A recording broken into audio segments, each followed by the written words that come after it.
नमस्कार। एजी solution classes में आपका स्वागत है। तो हम लोग नस्ट इक्वेशन का जितने भी पोर्शन था सब पढ़ चुके हैं। और बच्चों, आपको दिल से शुक्रिया करना चाहता हूँ क्योंकि आप लोगों ने वीडियो को लाइक कर रहे हैं, पढ़ रहे हैं, है ना, देख रहे हैं, इसके लिए। तो चलिए आप लोग मेरे साथ चलते रहें, आगे बढ़ते रहें, है ना। और टाइमली आप लोग नोट्स रेडी करते रहें, उसको पढ़ते रहें, और जहाँ कुछ प्रॉब्लम होता है उसको क्या करें, कमेंट करें, ठीक है। तो अभी एक न्यू टॉपिक लेके आए हैं आपके लिए, है ना। इसका जानकारी थोड़ा थोड़ा आपको पहले भी दे चुका हूँ मैं, जो है आपका इलेक्ट्रोकेमिकल सेल एंड गिव्स energy of the reaction. Electrochemical cell and गिव्स एनर्जी ऑफ द रिएक्शन। इसमें कुछ न्यू बातें हम लोग सीखेंगे। और यहाँ से बच्चे डेफिनेशन तो आता नहीं है, लेकिन आता है आपका कुछ न्यूमेरिकल्स, चाहे वो 1 नंबर का हो या फिर 2 नंबर का हो, है ना, या कभी कभी ऑब्जेक्टिव में भी पूछ सकता है आपका। तो इस पोर्शन को हम लोग देख लेते हैं। मतलब हर तरह से आपको स्ट्रॉन्ग बनाते हुए जा रहे हैं। अब ये डिपेंड करता है कि आप इसको सीरियस लेते हैं या नहीं लेते हैं, पढ़ते हैं या नहीं पढ़ते हैं, ये आप पे डिपेंड करता है। मैं अपने तरफ से पूरा एफर्ट लगा रहा हूँ, पूरा शक्ति लगा रहा हूँ, ताकि आपका रिजल्ट अच्छा से अच्छा हो, अच्छा मार्क्स आप लाए, है ना। और बच्चे तभी खुश होते हैं, और आपसे ज़्यादा तो खुश आपके गुरुजन होते हैं जब आपका अच्छे मार्क्स आते हैं, आपका माता पिता का मनोबल बढ़ता है। तो इन सभी बातों को सोचते हुए आपको एक बहुत ही अच्छा सिस्टमेटिक ढंग से आपको केमिस्ट्री को पढ़ाया जा रहा है, और आप इसको मतलब हल्के में ना लें, इसको क्या करें, पूरा ध्यानपूर्वक पढ़ें। तो अगेन थैंक यू बच्चे सपोर्ट के लिए, है ना। आप लोग बहुत ही मेहनत कर रहे हैं, अच्छा सपोर्ट मिल रहा है, चलिए अच्छी बात है, और ऐसा ही करते रहिए, हम भी आपके लिए मेहनत करते रहेंगे। तो अभी आप जो पढ़ने जा रहे हैं, ये टॉपिक का नाम है इलेक्ट्रोकेमिकल सेल एंड गिव्स एनर्जी ऑफ द रिएक्शन। इसको हिंदी में बोलते हैं हम लोग वैद्युत रासायनिक सेल एवं अभिक्रिया की गिव्स ऊर्जा। वैद्युत रासायनिक सेल एवं अभिक्रिया की गिव्स, अभिक्रिया की गिव्स ऊर्जा, अभिक्रिया की गिव्स ऊर्जा, जिसको गिव्स एनर्जी हम लोग बोलते हैं। तो गिव्स एनर्जी के बारे में थोड़ा थोड़ा नॉलेज दे दिएगा। इसको हम लोग कैसे डिनोट करते हैं, डेल्टा जी से। कैसे करते हैं, डेल्टा जी से। तो इसके अंदर कुछ कुछ बातें हैं जो आपको सीखना है यहाँ पे, है ना। तो गिव्स एनर्जी तो आपको पहले भी बता चुके हैं। गिव्स एनर्जी होता क्या है, कोई सिस्टम है, उसके पास अपना एनर्जी कितना बचा हुआ है, यूजफुल एनर्जी उसके पास कितना है, वही क्या है, आपका गिव्स ऊर्जा, ठीक है। तो सबसे पहले एक चीज़ हम डिफाइन करना चाहते हैं कि आपके दिमाग में आता होगा, इसी के अंदर है आपका इलेक्ट्रिकल वर्क डन क्या होता है। इलेक्ट्रिकल वर्क डन क्या होता है। वर्क डन तो बहुत प्रकार के होता है ना। जैसे हम लोग भी काम करते हैं तो वो भी एक वर्क डन है ना। कोई मशीन काम कर रहा है, वो भी क्या है, वर्क है। इलेक्ट्रिकल एनर्जी के द्वारा कोई काम किया जा रहा है तो वो भी क्या है, वर्क डन है। तो इलेक्ट्रिकल वर्क डन हम लोग सीखेंगे क्या होता है। तो इलेक्ट्रिकल वर्क डन क्या होता है, यहाँ पे लिखा हुआ है, electrical work done in 1 second is equal to electrical potential. Electrical potential का मतलब यहाँ ई सेल है, जिसको हम लोग वोल्टेज भी कहते हैं। क्या कहते हैं, वोल्टेज क्या कहते हैं। इलेक्ट्रिकल पोटेंशियल को हम लोग या फिर बोल सकते हैं सेल पोटेंशियल। क्या बोल सकते हैं, सेल। क्योंकि यहाँ पे जो पढ़ रहे हैं हम लोग किसके पोटेंशियल के बारे में, सेल के पोटेंशियल के बारे में पढ़ रहे हैं, तो उसको आप इलेक्ट्रिकल पोटेंशियल भी बोल सकते हैं। क्योंकि यहाँ पे बैटरी जो है या फिर जो सेल है, या तो केमिकल एनर्जी को इलेक्ट्रिकल में बदलेगा, इलेक्ट्रिकल को केमिकल में बदलेगा। जैसे इलेक्ट्रोलाइटिक सेल है, तो इलेक्ट्रोलाइटिक सेल के केस में क्या बोलिएगा, वो जो है इलेक्ट्रिकल एनर्जी को केमिकल में बदलता है। लेकिन बाकी जो आपका जो है गैल्वेनिक सेल बोलिए, डेनियल सेल बोलिए, या फिर वोल्टाइक सेल बोलिए, ये क्या करता है, केमिकल एनर्जी को इलेक्ट्रिकल एनर्जी में बदला जाता है। और इलेक्ट्रिकल एनर्जी क्या करता है, इलेक्ट्रिकल वर्क करता है। इलेक्ट्रिकल एनर्जी क्या करता है, इलेक्ट्रिकल वर्क करता है। तो बहुत ही अच्छा है। तो क्या बोल रहा है, electrical work done in 1 second, यहाँ पे कितना सेकेंड में, 1 second, is equal to electrical potential यानी कि E cell multiplied by total charge passed, यानी कि 1 सेकेंड में कितना टोटल चार्ज पास हो रहा है। ठीक है, तो 1 सेकेंड की बात कर रहे हैं यहाँ पे, चूंकि मेजरमेंट हो रहा है, तो जितना भी चार्ज होगा उसका वोल्टेज से क्या करेंगे, मल्टीप्लाई कर देंगे, उसका ई मतलब ई सेल से मल्टीप्लाई कर देंगे, तो टोटल चार्ज पास। तो कहने का मतलब यदि आप निकालना चाहते हैं इलेक्ट्रिकल वर्क डन क्या है, तो आप क्या करेंगे कि वोल्टेज लेंगे और टोटल चार्ज लेंगे, दोनों को क्या करेंगे, गुना कर देंगे, दोनों को क्या करेंगे, गुना कर देंगे। मतलब यहाँ पे बोल सकते हैं N F E cell, N F E cell, यहाँ टोटल चार्ज क्या है, एन एफ है, और ई सेल जो है आपका इलेक्ट्रिकल पोटेंशियल है। तो टोटल चार्ज को जब इलेक्ट्रिकल पोटेंशियल से मल्टीप्लाई कर दीजिएगा तो आपका वर्क डन निकल जाएगा। टोटल चार्ज को किससे, टोटल चार्ज को यदि इलेक्ट्रिकल पोटेंशियल से मल्टीप्लाई कर दिया जाए तो क्या निकल जाएगा, आपका वर्क डन निकल जाएगा। इसको हम लोग क्या बोल रहे हैं, इलेक्ट्रिकल वर्क डन। तो ज़्यादा कुछ खास बात नहीं यहाँ पे। तो भाई बोल रहा है 1 सेकेंड में किया गया विद्युतीय कार्य। यदि आपसे कोई पूछे 1 सेकेंड में किया गया विद्युतीय कार्य कुल प्रवाहित आवेश एवं विद्युतीय विभव के गुणनफल के बराबर होता है, विद्युतीय विभव के गुणनफल के बराबर होता है। तो आप क्या करेंगे, थोड़ा सा ध्यान देंगे, यानी कि W इज इक्वल टू हो जाएगा कुल प्रवाहित आवेश, इसको Q बोलते हैं बच्चे, इसको क्या बोलते हैं, Q। कुल प्रवाहित आवेश को Q बोलते हैं। और विद्युतीय विभव को हम लोग ई सेल बोलेंगे, यहाँ पे क्या बोलेंगे, ई सेल। इसको V से भी डिनोट किया जाता है। कैसे किया जाता है, V से भी। इसको कैसे डिनोट किया जाता है, V से। तो क्या निकल जाएगा आपको, इलेक्ट्रिकल वर्क डन। क्या निकल जाएगा, इलेक्ट्रिकल वर्क डन। तो चलिए हम लोग क्या करते हैं, इसका थोड़ा सा डिराइव करते हैं, इसको आगे बढ़ाते हैं।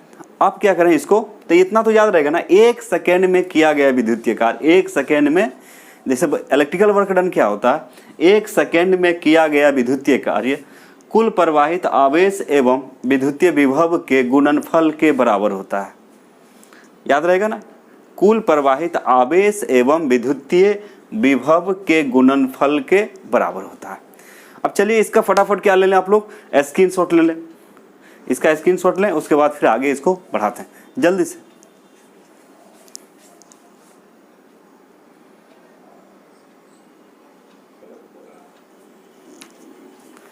तो आप लोग स्क्रीनशॉट ले लिए। चलिए अब देखिए इसके आधार पे हम क्या करते हैं, इसको आगे प्रोसीड करते हैं। तो बच्चे क्या करें, W को आप मान लें, लेट का मतलब क्या होता है, माना कि ये आपका इलेक्ट्रिकल वर्क है, इलेक्ट्रिकल वर्क डन मानिए इसको क्या बोलते हैं, विद्युतीय कार्य। हिंदी में क्या बोलते हैं इसको, विद्युतीय कार्य, ठीक ना, कोई दिक्कत नहीं। तो W को क्या बोलते हैं, इलेक्ट्रिकल वर्क। मतलब जो लैंग्वेज लिखा गया 1 सेकेंड में कुल प्रवाहित आवेश एवं क्या चीज, विद्युतीय विभव के गुणनफल के बराबर होता है वर्क डन, है ना। तो W को मान लें इलेक्ट्रिकल वर्क, और Q को मान लें, और Q बराबर यहाँ होगा, बताएंगे, Q को मान लें आप टोटल आवेश, टोटल पोटेंशियल मान लें, टोटल चार्ज मान लें, इसको क्या मान लें, टोटल चार्ज। ये क्या है आपका, टोटल चार्ज हो गया, टोटल चार्ज, कुल आवेश,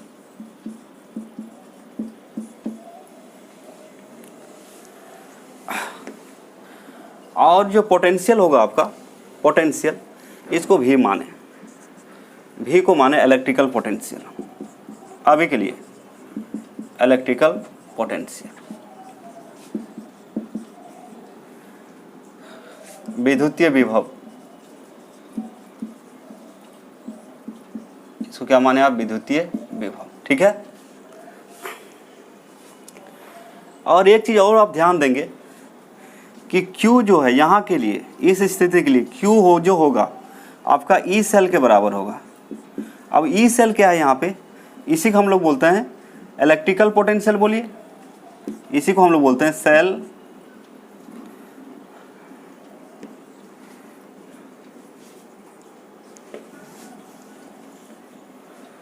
Q को जो यहाँ पे मानना है, Q को, Q इज इक्वल हो जाएगा NF।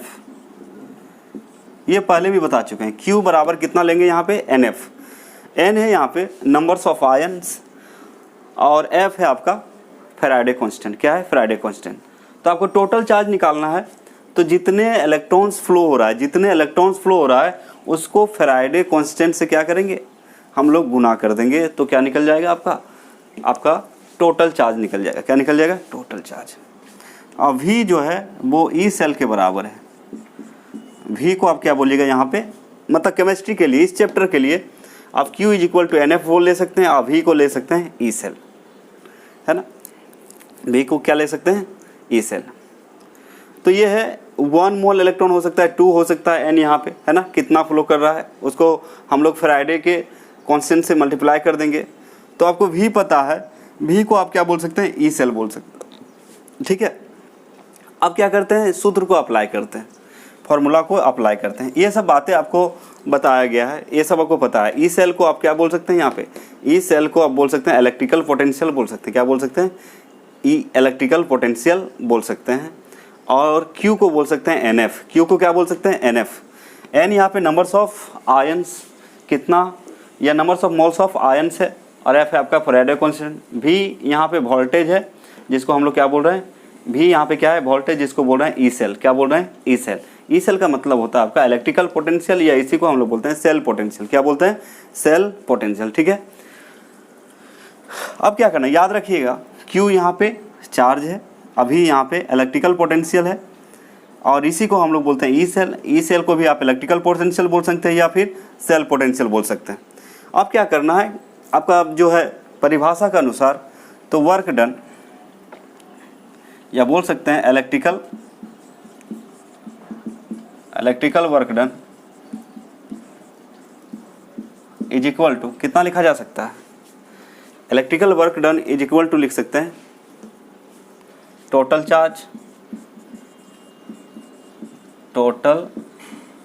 Charge into electrical potential. Electrical potential EP लिख दिए। क्या लिख दिए? Total charge into electrical potential.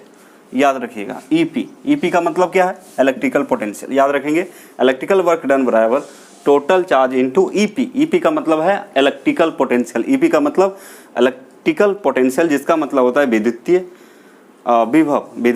विभव। यानी कि इसको क्या बोलिएगा? W। तो W इज इक्वल टू हो जाएगा Q इंटू V। अब देखिए Q को क्या बोल रहे हैं हम लोग? NF। अभी को बोल रहे हैं ई सेल। Q को NF, V को ई सेल। Q को NF, V को ई सेल। तो यानी कि W बराबर जो हो जाएगा, W इज इक्वल टू हो जाएगा NF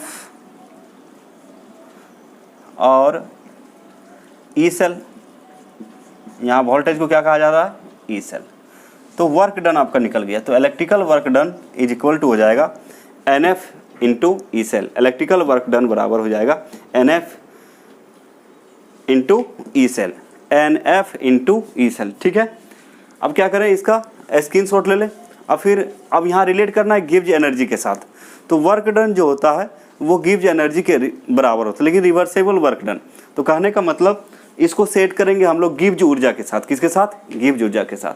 बस आपको थोड़ा सा याद रखना है, W equal to Q into V होता है। तो Q को क्या बोलते हैं हम लोग? NF। V को क्या बोलते हैं? E cell. तो कितना हो जाएगा? इसके जगह क्या लिखेंगे? NF, अभी के जगह ई सेल। तो एक फॉर्मूला आ गया, W is equal to NF into E cell. चलिए इसका जल्दी से स्क्रीनशॉट ले लें।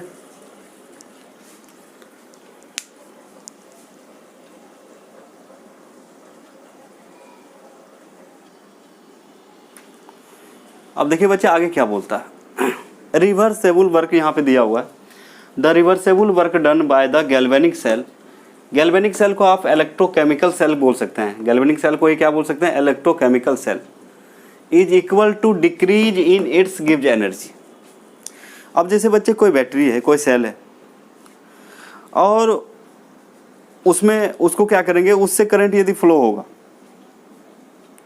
तो बैटरी का एनर्जी क्या होगा, धीरे धीरे क्या होगा, घटेगा।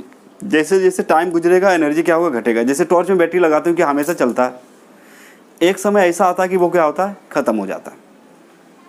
तो कहने का मतलब उसका गिव्स एनर्जी क्या होगा, घटेगा। जब बैटरी का सेल में वर्क डन होगा या सेल के द्वारा जब वर्क डन किया जाएगा, विद्युतीय कार्य किया जाएगा, तो उसका गिव्स एनर्जी डिक्रीज करेगा। रिवर्सेबल का मतलब होता है उत्क्रमणीय होता है। क्या होता है, उत्क्रमणीय, है ना, उत्क्रमणीय।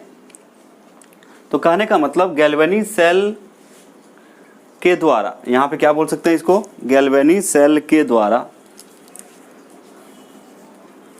गैल्वेनी सेल के द्वारा, याद रखिएगा, गैल्वेनी सेल के द्वारा किया गया उत्क्रमणीय कार्य गिव्स ऊर्जा में कमी के बराबर होता है। तो वर्क डन जो है बराबर होगा गिव्स ऊर्जा में कितना कमी आ गया है। जैसे गिव्स ऊर्जा जो होता है उसको हम लोग डेल्टा जी से सूचित करते हैं, या गिव्स एनर्जी ऑफ रिएक्शन को हम लोग डेल्टा जी आर भी बोलते हैं। क्या बोलते हैं, डेल्टा जी आर, डेल्टा या फिर delta R G, delta R G, ठीक है। तो सिंपली हम लोग डेल्टा जी बोलेंगे। क्या बोलेंगे, डेल्टा जी बोलेंगे। तो बोल रहा है गैल्वेनी सेल के द्वारा किया गया उत्क्रमणीय कार्य यानी कि वर्क डन गिव्स ऊर्जा में कमी के बराबर होता है। तो मतलब जब बैटरी या सेल काम करेगा तो उसका एनर्जी हमेशा क्या करता है, डिक्रीज करता है। मतलब यहाँ जो है सिस्टम के द्वारा काम किया जा रहा है, सिस्टम के द्वारा, थर्मोडायनेमिक्स को सोचिए, सिस्टम के द्वारा जब काम किया जाता है, सिस्टम के द्वारा जब काम किया जाता है तो उसका एनर्जी नेगेटिव हो जाता है। क्या हो जाता है, नेगेटिव हो जाता है। आप पढ़े होंगे नेगेटिव क्या हो जाता है, मतलब उसका किया गया कार्य नेगेटिव हो जाएगा। हाँ, जब बैटरी पर कार्य के, जैसे मान लीजिए कोई सेल है वो पूरा से पूरा क्या हो गया, डिस्चार्ज हो गया, उसमें फिर से हम चार्ज देते हैं। रिवर्सेबल का मतलब उत्क्रमणीय, उससे आप करंट निकाल सकते हैं, चार्ज निकाल सकते हैं, उस चार्ज डाल सकते हैं, दोनों होता है उत्क्रमणीय। तो यहाँ पे जो उत्क्रमणीय कार्य है, यहाँ पे जो बैटरी सेल से जो है एनर्जी को बाहर निकाला जा रहा है तो नेगेटिव हो जाएगा, उसका वर्क डन क्या हो जाएगा, नेगेटिव। यानी कि यहाँ पे जो होगा W इज इक्वल टू लिख सकते हैं, आप लिख सकते हैं बच्चे, W is equal to delta minus delta G. Work done is equal to हो जाएगा डेल्टा जी के बराबर हो जाएगा, लेकिन यहाँ नेगेटिव है, बोल रहा है कमी के बराबर, तो नेगेटिव आ गया। यहाँ पे W इज इक्वल टू हो जाएगा माइनस डेल्टा जी, और W का जो वैल्यू होता है अभी अभी लिखे थे NF ई सेल लिखे थे, याद कीजिए, अभी कुछ देर पहले लिखे थे। W इज इक्वल टू आया था NF ई सेल आया था, NF ई सेल। यानी कि आप बोल सकते हैं delta G is equal to minus NF E cell. कोई डाउट? यानी कि आप बोल सकते हैं डेल्टा जी जो होता है माइनस NF। अब इसको आप याद कर लें, ये नॉन स्टैंडर्ड फॉर्म में है ना, ये नॉन स्टैंडर्ड फॉर्म में है। Delta G is equal to हो जाएगा माइनस NF और ई सेल। यहाँ पे कभी कभी डेल्टा आर भी रहता है, रिएक्शन बोलते हैं ना, तो डेल्टा आर, तो कोई प्रॉब्लम नहीं, आप लिख भी सकते हैं, नहीं भी लिख सकते हैं। तो delta G is equal to हो जाएगा आपका माइनस NF ई सेल। अब बोलिए डेल्टा जी यहाँ पे क्या है, डेल्टा जी है आपका गिव्स एनर्जी, इसी को बोलते हैं हम लोग गिव्स ऊर्जा। तो गिव्स ऊर्जा का फॉर्मूला याद कर ले, दिमाग में बैठा लें। अब एक होता है स्टैंडर्ड गिव्स एनर्जी। क्या होता है, स्टैंडर्ड गिव्स एनर्जी। एक पॉइंट और याद कर लीजिए, स्टैंडर्ड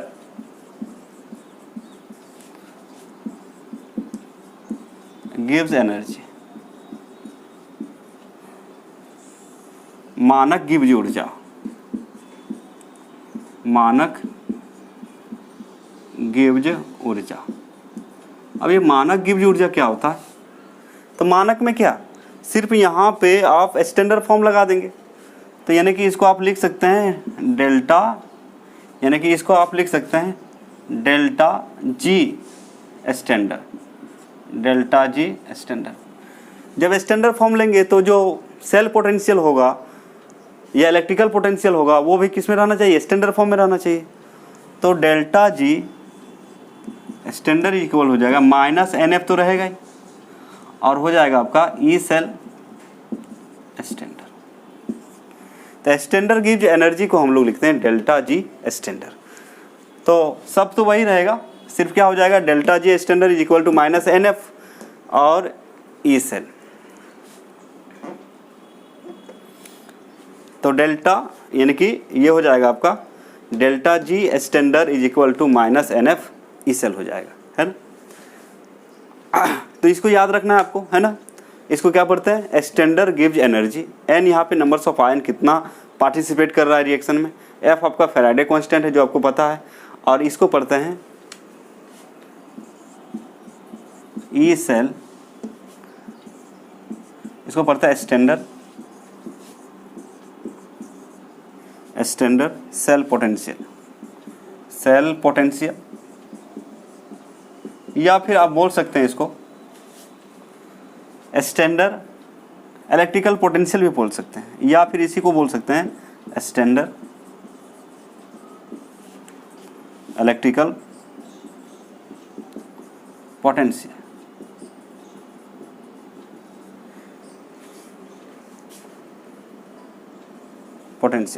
मतलब सीधा बोल सकते हैं मानक सेल विभव, या इसी को बोल सकते हैं मानक विद्युतीय विभव, ठीक है। तो इसको जल्दी से क्या करें, आप लोग नोट्स कर लेंगे, ये फॉर्मूला याद रखना है आपको, इतना रहेगा तो ऐसे लिखेंगे, और नॉन स्टैंडर्ड फॉर्म में रहेगा तो ऐसे लिखेंगे, ये कभी बदलेगा नहीं। तो कभी कभी ऑब्जेक्टिव में वही आता है कि स्टैंडर्ड गिव्स ऊर्जा इसमें से कौन है, या मानक गिव्स ऊर्जा का सूत्र इसमें से कौन है, इनमें से कौन है, चुनना रहता है। तो यदि स्टैंडर्ड फॉर्म में नहीं रहेगा तो ये वाला वैल्यू रहेगा इस तरह से, और यदि स्टैंडर्ड फॉर्म में रहेगा तो ये वाला वैल्यू रहेगा, और आपको क्या करना है, चुनना है। मानक नहीं बोलेगा तो ये बोलिएगा, और जब मानक सिर्फ बोलेगा गिव्स ऊर्जा बराबर कितना होता है तो इतना, यदि बोलेगा मानक गिव्स ऊर्जा कितना होता है तो आप इस तरह से बोलिएगा, सिर्फ स्टैंडर्ड लगा देना है इस सेल में, ये सब वैल्यू तो कांस्टेंट रहेगा, बदलेगा नहीं, तो स्टैंडर्ड फॉर्म में लेना है इसका, ठीक है। तो इसका क्या करें, फटाफट आप स्क्रीनशॉट ले लें।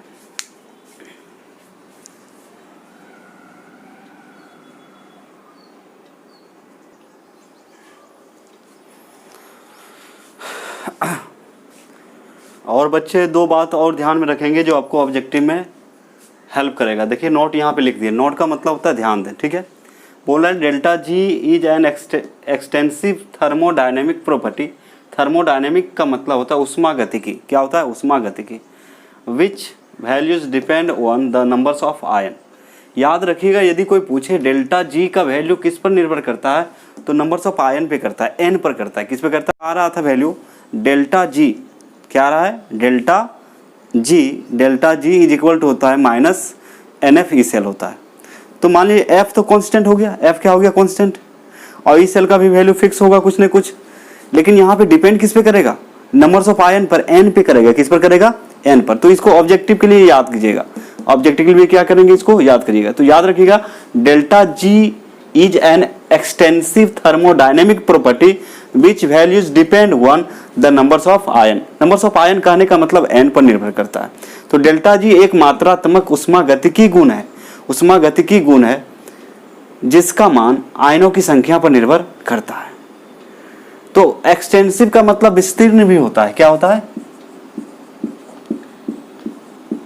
विस्तीर्ण गुण भी कहते हैं, ठीक है। तो इसको यहाँ पे विस्तीर्ण को मात्रात्मक कहा गया है, यहाँ पे विस्तीर्ण को क्या कहा गया, मात्रात्मक, मतलब इसका वैल्यू चेंज करेगा किसके अनुसार। जैसे मान लीजिए आपका सर्कल है, तो सर्कल का जो आपका मतलब क्या एरिया जो होता है, क्या होता है, पाई r स्क्वायर होता है।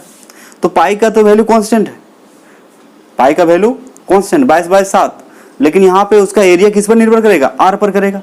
ठीक उसी प्रकार डेल्टा जी का वैल्यू, किसका, डेल्टा जी का वैल्यू किस पर करेगा, n पर करेगा। n बदलेगा तो इसका भी वैल्यू क्या होगा, बदलेगा। तो डेल्टा जी एक मात्रात्मक उष्मागतिकी गुण है जिसका मान आयनों की संख्या पर निर्भर करता है। ये ऑब्जेक्टिव के लिए परफेक्ट है। यदि पूछेगा डेल्टा जी जो है, आप 11th में भी इसको देखे थे, याद होगा, थर्मोडायनेमिक में पढ़ाया गया था आपको। तो कहने का मतलब डेल्टा जी का वैल्यू याद कर लें, किस पर निर्भर करता है, n पर। n क्या है, नंबर्स ऑफ आयन पर करता है, ठीक है। तो यदि आपको ऑब्जेक्टिव में दे कि डेल्टा जी का वैल्यू कौन सा प्रॉपर्टी है, एक्सटेंसिव है, इंटेंसिव है और कुछ दे दे तब क्या बोलिएगा, एक्सटेंसिव होता है। इसको याद कर लें, एक्सटेंसिव थर्मोडायनेमिक प्रॉपर्टी होता है। इसका उल्टा यदि कभी कभी आपको ई सेल दे दे कि ई सेल कौन सा प्रॉपर्टी है, तो यह है इंटेंसिव प्रॉपर्टी, मतलब बाहर से कोई मतलब इसको नहीं है, बाहर से कोई लेना देना इसको नहीं है, है ना। इसको गहन गुण भी बोलते हैं या स्वतंत्र प्रचाल गुण भी कहा जाता है, इसको स्वतंत्र प्रचाल गुण भी कहा जाता है। तो याद रखेंगे डेल्टा जी एक्सटेंसिव प्रॉपर्टी है और ई सेल यानी कि सेल पोटेंशियल जो है आपका इंटेंसिव प्रॉपर्टी है। तो इसको क्या करेंगे, याद रखेंगे। अब ये क्वेश्चन देते हैं, इसके आधार पर आप बना सकते हैं इसको। अब ऐसे एक बार और क्वेश्चन ये दिया गया था जो कि आपको सॉल्व करने, तो बहुत बच्चे कमेंट नहीं किए थे, बहुत कम कमेंट आया, एक बच्चा शायद ज़्यादा से ज़्यादा कमेंट किए थे इस क्वेश्चन पे, ठीक है। वैसे हम दिए थे एक बार। तो क्या है लिखा हुआ है, the standard electrode potential of Daniell cell, सबको पता हो गया 1.1 वोल्ट होता है। कैलकुलेट द स्टैंडर्ड गिव्स एनर्जी फॉर द रिएक्शन, ये रिएक्शन दिया हुआ है, ये रिएक्शन आपका दिया हुआ है और ये रिएक्शन को देखकर आपको बताना है कि इसका गिव्स ऊर्जा कितना होगा। मानक गिव्स ऊर्जा पूछ रहा है बच्चे, क्योंकि यहाँ पे क्या दिया हुआ है, जो दिया हुआ स्टैंडर्ड पोटेंशियल दिया है, तो यहाँ के निकलेगा क्या, स्टैंडर्ड गिव्स ऊर्जा। मतलब डैनियल सेल के लिए मानक इलेक्ट्रोड विभव दे दिया 1.1 वोल्ट है। निम्नलिखित अभिक्रिया के लिए मानक गिव्स ऊर्जा का पलीकरण करें। तो इसको यदि हम सॉल्व करते हैं तो आसानी सॉल्व हो जाएगा। जैसे सॉल्यूशन